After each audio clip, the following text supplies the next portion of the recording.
여러분 안녕하십니까? 시카고 교차로 뉴스 11월 7일 화요일 첫 소식입니다. 일리노이 자동차 운전자들을 위한 새로운 전기차 리베이트 프로그램이 시작됩니다. 일리노이 환경보호군 새로운 전기차 리베이트 프로그램을 통해서 6월 30일까지 약 $1,200만 규모의 리베이트를 지급할 예정입니다. 신청자들은 전기차를 구입할 경우 $4,000까지, 전기 오토바이를 구입할 경우 $1,500까지 리베이트를 받을 수 있습니다.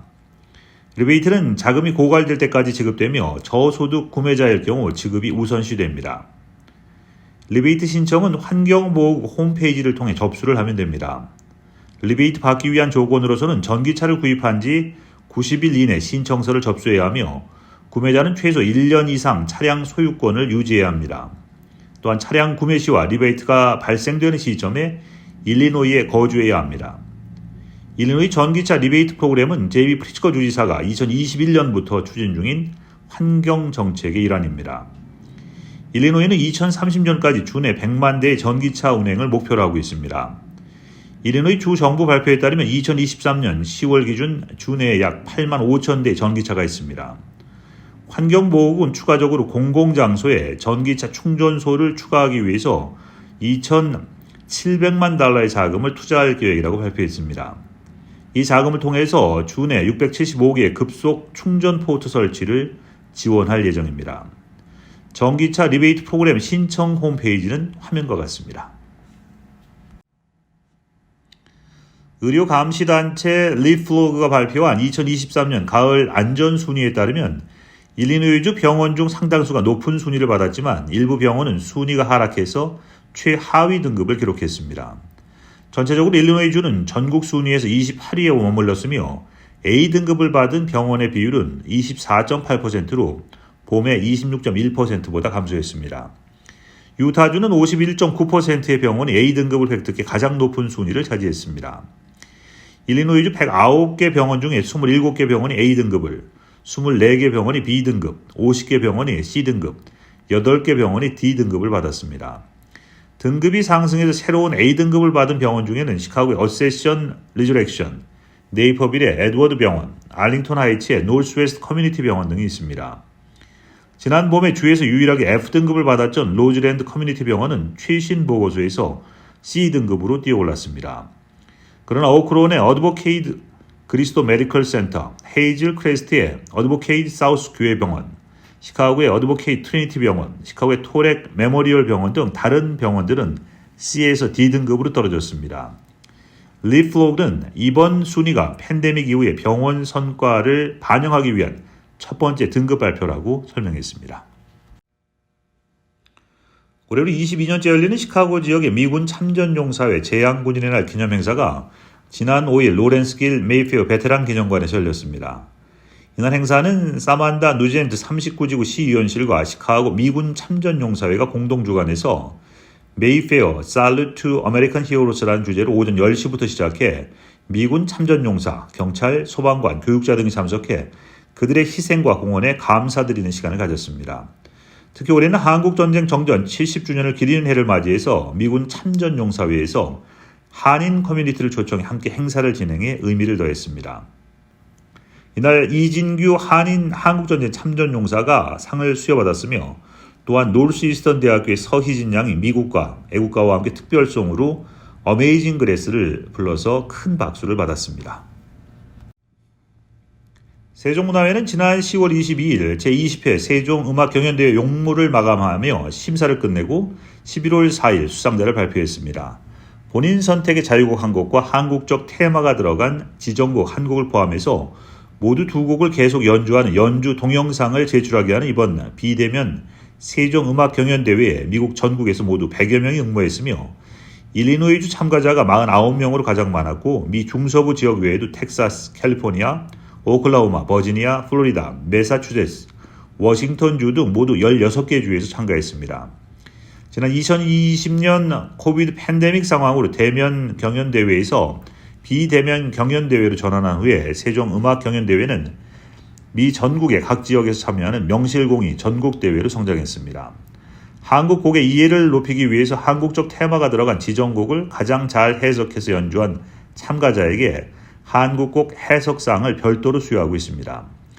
피아노와 바이올린 부분에 각 고등학교, 중등부, 초등부로 나눠서 실시해서 금년에는 25명의 수상자를 발표하고 고등부 1등 상금 $700를 포함해서 총 상금 $5,100가 수여됐습니다.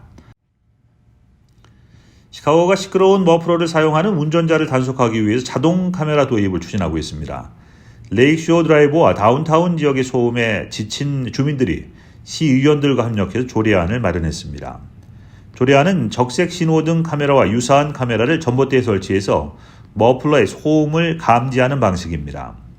첫 번째 위반자는 우편으로 경고를 받게 됩니다. 시범 프로그램의 카메라는 처음엔 노스 애비뉴, 애슐랜드 애비뉴, I-55 및 미시간 호수를 둘러싼 다운타운 지역으로 제한될 예정입니다.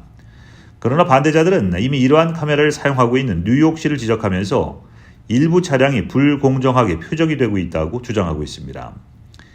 오토바이 운전자 권리의 로비스트 조시 위트코프스키는 자동 소음 단속 시스템은 오토바이의 고유한 소리 특성으로 인해서 오토바이를 불공정하게 표적으로 삼고 있다고 말했습니다. 위트코프스키는 이미 운전자가 머플러를 개조해서 더 큰 소리를 내는 것을 금지하는 법이 시행되고 있으며 차량을 수리할 수 없는 저소득층이 비용을 지불할 가능성이 높다고 덧붙였습니다. 제안된 조례안은 아직 법률 검토 중이며 조례가 시행되기 전에 공청회도 통과해야 합니다. 아마존이 오프라인 의류 매장인 아마존 스타일을 약 1년 반 만에 폐업하기로 했습니다. 지난주 CNBC 등에 따르면 아마존은 오하이오주 콜럼버스와 캘리포니아주 글렌데일 소재 아마존 스타일 매장을 오는 9일까지 폐쇄할 예정이라고 밝혔습니다. 아마존 대변인은 성명을 통해서 신중한 검토 끝에 아마존 스타일 오프라인 매장 2곳을 폐쇄하고 온라인 패션 쇼핑에 집중하기로 결정했다고 설명했습니다. 이어서 매장 폐쇄로 영향을 받는 직원들과 긴밀히 협력하고 있다면서 회사 내 다른 직무로 보직을 옮기거나 아마존을 떠나기를 원하는 직원에게는 퇴직금을 지급할 예정이라고 했습니다. 그러면서 오프라인 소매업은 여전히 우리 사업의 중요 부분이라면서 식료품 사업 성장을 위해서 지속해서 투자하고 있다고 덧붙였습니다.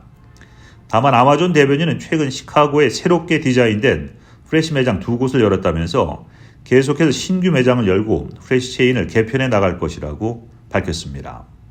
잠시 전하는 말씀 후에 뉴스 보내드리겠습니다.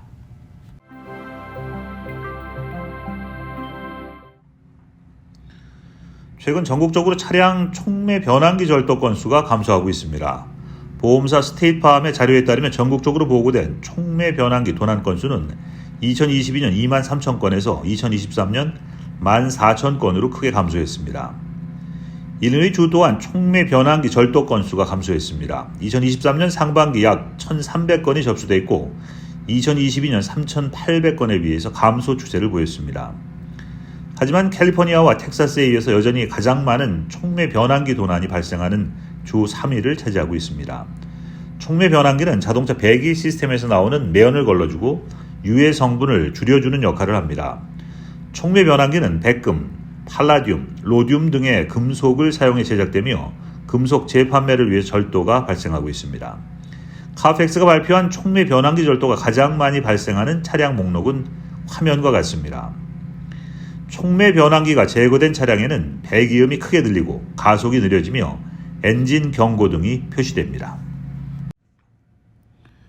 노스브룩 공원국은 인기 있는 피클볼 프로그램을 대폭 확장할 계획입니다. 노스브룩 공원국은 2018년부터 피클볼 프로그램을 제공해왔습니다. 최근 커뮤니티 내 피클볼 이용객 수요가 증가함에 따라서 공원국은 실내와 실외 피클볼 프로그램을 모두 확장할 계획이라고 발표했습니다. 노스브룩 공원국은 스톤게이트 파크에 6개 야외 피클볼 코트 건설을 완료했습니다. 그 외에도 테크니 프레리 액티비티 센터에 4개, 그린브라이어 체육관에 2개, 레저센터 체육관에 1개 등 총 7개의 실내 피클볼 코트와 메도힐 파크에 4개 야외 피클볼 코트가 있습니다. 공원국은 오크레인 파크에 2개 코트를 건설 중이며 또 다른 2개 피클볼 코트는 내년 윌리엄스버그 스퀘어 파크에 건설될 예정입니다. 피클볼 코트뿐만 아니라 프로그램 또한 증가하고 있습니다. 가장 최근 추가된 프로그램은 매주 목요일 오후 그린브라이어 체육관에서 열리는 오픈 피클볼이 있습니다. 또한 노스브룩 곳곳의 피클볼 코트에서 개인 교습, 1일 붓캠프, 시즌별 리그, 혼합 복식 토너먼트 등 다양한 피클볼 프로그램이 운영되고 있습니다. 노스브루 공원국에서 제공하는 피클볼 프로그램에 대한 자세한 정보는 홈페이지에서 확인할 수 있습니다. 커피체인 스타벅스가 전 세계적으로 매장을 늘리고 비용을 대폭 절감하는 등의 내용이 담긴 계획안을 발표했습니다. 지난주 CNBC에 따르면 스타벅스는 2030년까지 북미 이외의 지역 매장을 3만 5천 개로 늘릴 것이라고 밝혔습니다. 지난달 1일 기준 스타벅스는 북미를 제외한 세계 각국에 2만 200개의 지점을 보유 중입니다. 전 세계 기준으로는 기존 3만 8천 개에서 1만 7천 개 추가된 5만 5천 개로 지점이 늘어납니다. 스타벅스는 2030년까지 30억 달러의 비용도 절감한다는 계획 내놨습니다. 매장 효율성 개선을 통해서 30억 달러 중 10억 달러를 줄이고 나머지는 판매되는 상품 비용 절감을 통해 이뤄낼 것이라고 스타벅스 측은 설명했습니다. 렉스먼 네러시먼 최고 경영자는 이날 컨퍼런스 콜에서 지난해 9월 발표한 회사의 재창조 계획이 예정보다 빠르게 진행돼서 스타벅스의 매출과 효율성을 모두 높이고 있다고 말했습니다. 앞서 하워드 슐츠 전 CEO는 지난해 9월 운영을 단순화하고 서비스 품질 속도를 개선하기 위한 계획을 발표한 바 있습니다. 이상으로 화요일 보내드린 교차로 뉴스 마치겠습니다. 지금까지 시간 진행의 임종렬이었습니다. 시청해주신 여러분 고맙습니다.